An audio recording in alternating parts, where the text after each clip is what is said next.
Il y a 23 ans, un maçon français et un paysan burkinabé créaient la voûte nubienne, une association misant sur une technique de construction ancestrale permettant l'accès à un habitat décent et adapté au changement climatique et aux réalités socio-économiques dans le Sahel. Face aux enjeux climatiques et à l'accélération de la démographie, l'accès à un logement décent devient une urgence sur le continent. Thomas Granier, bonjour. Bonjour. Pour quelles raisons avez-vous décidé en 2000, avec Seri Youlou, le paysan burkinabé qui est le cofondateur de la voûte nubienne, de remettre au goût du jour cette solution architecturale? C'est une évidence qui s'est imposée à nous. Après avoir tenté les premières approches techniques pour retrouver cette architecture vieille de 3500 ans, 3500 ans. L'évidence s'est imposée à nous que c'était une alternative aux toitures de bois disparaissants et aux toitures de tôle inappropriées. Quels sont les avantages de la voûte nubienne par rapport aux autres solutions architecturales? Les avantages sont multiples. D'abord, et la première des qualités, c'est les performances thermiques passives, le confort. Ensuite, c'est l'architecture, des lignes douces à l'intérieur, un toit terrasse, la capacité de monter en étage et, très important, l'utilisation de matériaux locaux. La terre notamment? La terre principalement, l'eau, les cailloux, tout le gros œuvre est fait entièrement en terre. Et donc, on est là dans des savoir-faire qui sont maîtrisés localement, on est dans des économies locales et on s'écarte de la dépendance aux matériaux d'importation, ciment, acier, bois, etc. Il y a aussi de grands avantages en termes de climat, adaptation et atténuation climatique. Donc c'est à la fois une solution économique et climatique. Environnementale, économique, climatique, de confort et plus largement par la réinjection de l'économie de cette construction dans les économies locales, c'est aussi, ça permet aussi des atouts de stabilisation des populations. Mais la construction en terre n'est pas nouvelle pour les populations africaines et notamment dans le Sahel. Les constructions en terre sont même les constructions les plus courantes dans les contrées rurales notamment. Ce qui est nouveau, c'est la toiture, cette voûte nubienne qui permet de remplacer les toitures de bois, mais qui elles-mêmes disparaissent vite. La ressource en bois n'existe plus. Déforestation et démographie n'ont pas permis de continuer ces architectures vernaculaires. Et ce qui est nouveau aussi, c'est de réintégrer l'architecture de terre dans une dynamique moderne. On fait des maisons dont on ne sait qu'on peut mettre en ville, on construit des collèges, on construit des hôpitaux. Donc, et la toiture et une réappropriation de l'architecture de terre, c'est ça que l'approche novatrice peut-être que l'on propose. C'est donc une alternative au bois et à la tôle, qui sont beaucoup utilisées dans les constructions. Mais il y a tout de même des limites à ces constructions nouvelles, parce que vous parliez des maisons, des écoles, peut-être de quelques bâtiments publics, mais la limite est toute vite trouvée, puisque les immeubles ne font pas partie de cette solution architecturale. Oui, la voûte nubienne n'est pas une panacée, ce n'est pas un miracle technique, et ça ne remplacera pas tous les besoins. Il fallait construire aujourd'hui à Dakar, on n'utiliserait pas la voûte nubienne. Mais l'Afrique sahélienne, c'est, je pense que sur peut-être 90% du territoire, nos propositions tiennent la route. Thomas Granier, tout ce que vous décrivez décrit une architecture populaire. Mais quels sont ces enjeux aujourd'hui ? Les enjeux de l'architecture populaire, c'est amener des techniques simples, des architectures basiques, simplifiées, réplicables. C'est créer des dynamiques socio-économiques permettant des diffusions à grande échelle. Et c'est sans doute ne pas rechercher forcément une expertise architecturale trop pointue et laisser et permettre aux communautés de développer leur propre talent de cette archiculture. Et qui sont les acteurs de cette architecture populaire? Qui sont les principaux acteurs? Alors c'est vraiment c'est le monde rural d'abord, hein. L'architecture de terre, c'est d'abord une architecture de paysans.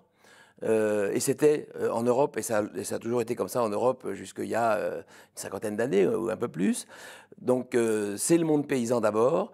Et c'est intéressant parce que, et en même temps, on veut construire des bâtiments urbains dans une économie formelle, etc. Et donc il faut créer du lien entre ces acteurs issus du monde rural et des acteurs urbains plus formels, etc. Donc ça aussi, c'est une dimension très intéressante. Comment vous créez du lien entre des classes sociales, pour le dire comme ça, qui ne sont pas forcément habituées à travailler ensemble. Et quel bilan vous faites 23 ans plus tard?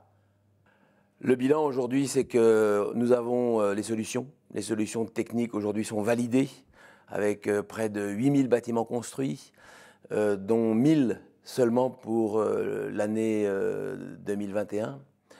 Une diffusion sur 5 pays, une diffusion qui touche aussi bien les populations rurales que des populations plus urbaines et l'habitat communautaire. Une méthodologie de diffusion à grande échelle qui fonctionne. Notre conclusion aujourd'hui, c'est que la difficulté, c'est les moyens. On a une proposition technique qui fonctionne, une méthodologie de diffusion à grande échelle qui fonctionne. Il faut que les pouvoirs publics, les bailleurs, les partenaires, les acteurs socio-économiques s'emparent de l'éco-construction et qu'il y ait une vraie volonté de diffusion en Afrique. Alors l'objectif que vous visez, c'est de construire 10 000 maisons en 2032. Mais pour quelle raison cette technique n'est pas adoptée en dehors du continent, puisque ailleurs aussi, les températures grimpent? Oui, mais on reste sur des pays qui sont parmi les économies les plus modestes du monde, avec des difficultés en termes d'approvisionnement en matériaux d'importation, d'approvisionnement en énergie, avec des capacités de main-d'œuvre bon marché qui permettent la diffusion. Mais aujourd'hui, nous pensons vraiment qu'en Afrique du Nord, au Rajasthan indien, dans les déserts, dans les parties désertiques du Mexique ou l'altiplano andin, la haute nubienne aurait aussi sa place. Et qu'est-ce qui fait qu'elle ne l'est toujours pas? L'intérêt des acteurs du développement, l'intérêt des pouvoirs publics, les capacités à AVN et à ses partenaires à mobiliser des fonds. La question de l'habitat reste une question largement orpheline, sans doute devancée par bien d'autres questions importantes, santé, éducation, accès à l'eau, infrastructure, que sais-je. Mais la question de l'habitat semble avoir été oubliée. Sur le bord du chemin du développement. Et aujourd'hui, c'est les questions climatiques qui poussent en avant notre projet, plus que la question réellement de l'habitat.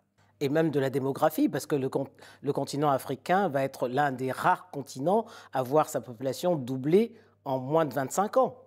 On y est déjà. Hein, le Burkina... C'est 2 milliards d'habitants en 2030. C'est ça. Et 2030, c'est demain. C'est ça. Et ces gens dorment où? Comment?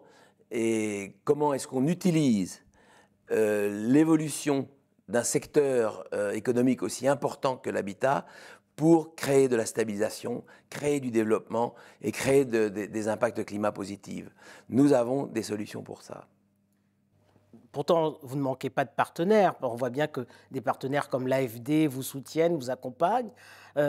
Comment expliquer que ce ne soit pas plus répandu? Les partenariats qu'on a, ça reste extrêmement modeste. Une grosse partie le travail est immense. Il faut convaincre des populations. Plus vous êtes dans une situation fragile économiquement, plus la prise de risque sur un produit nouveau est difficile. Or, l'habitat, c'est un produit considérable en termes d'investissement. C'est peut-être le plus gros investissement d'une vie, ça aussi bien au nord qu'au sud. Et donc, il est déjà difficile, long, de convaincre les populations, de créer une dynamique de marché, des maçons formés, une filière qui s'installe, capable de basculer, de glisser du marché informel vers le marché formel, des clientèles qui ont confiance et un ensemble de parties prenantes créant un environnement d'affaires positif. Tout ça prend du temps et le monde du développement est impatient. On vous donne de l'argent pendant 3 ans pour créer une filière à l'échelle d'une région entière qui est déjà 3, 4, 5 millions de gens. Et puis après, on vous laisse au milieu du gué. C'est des démarches très longues.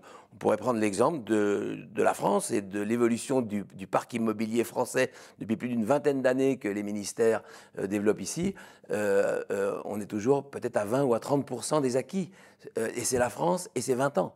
Donc vous imaginez les besoins d'investissement et de prise de décision politique dont on aurait besoin pour avancer plus rapidement et plus largement en Afrique sahélienne.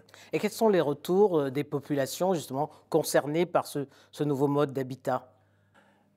Une fois qu'on a passé l'inertie de la décision, de l'acceptation, de la confiance, alors dans le monde rural, clairement, la diffusion est là. Les blocages sont encore financiers parce que malgré tout, même avec ces techniques, vous avez toujours besoin d'un peu de finances, même si c'est 300-400 euros de cash pour faire une maison. Et ça bloque. Mais malgré tout, et on le voit bien avec la croissance de notre programme, 10 bâtiments permis en 2000, 100 en 2010, 1000 en 2020, on voit bien que ça fonctionne. Les acteurs aussi du bâtiment communautaire, santé, éducation, agricole, beaucoup, stockage, transformation, etc., sont de plus en plus désireux de trouver des solutions vertes. Donc là aussi, on a beaucoup d'intérêt. Alors d'une COP à l'autre, la question du financement d'un fonds vert, vous l'évoquez, est récurrente. Comment l'avenir de la voûte nubienne pourrait-il être intégré dans des projets de développement durable?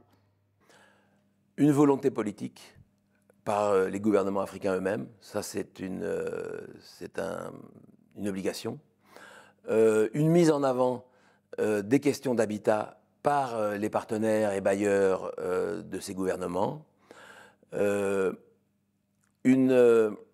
évolution des pratiques constructives dans le modèle formel. Le tout béton doit petit à petit laisser la place à d'autres approches constructives, comme ça se fait aujourd'hui au Nord, et une capacité de multiplier les efforts et de multiplier nos actions. Le tout béton, ce n'est pas demain qui va s'arrêter, parce qu'on voit que de plus en plus dans les pays africains, on construit d'immenses cimenteries. Il faut bien qu'il y ait des débouchés. Oui, c'est David contre Goliath. Mais malheureusement, je dirais malheureusement, toutes les réalités climatiques, socio-économiques militent en faveur de la voûte nubienne. Et voilà. Donc c'est vrai que nous sommes aujourd'hui dérisoires, mais c'est toujours le début qui est difficile. Thomas Granier, merci. Merci à vous.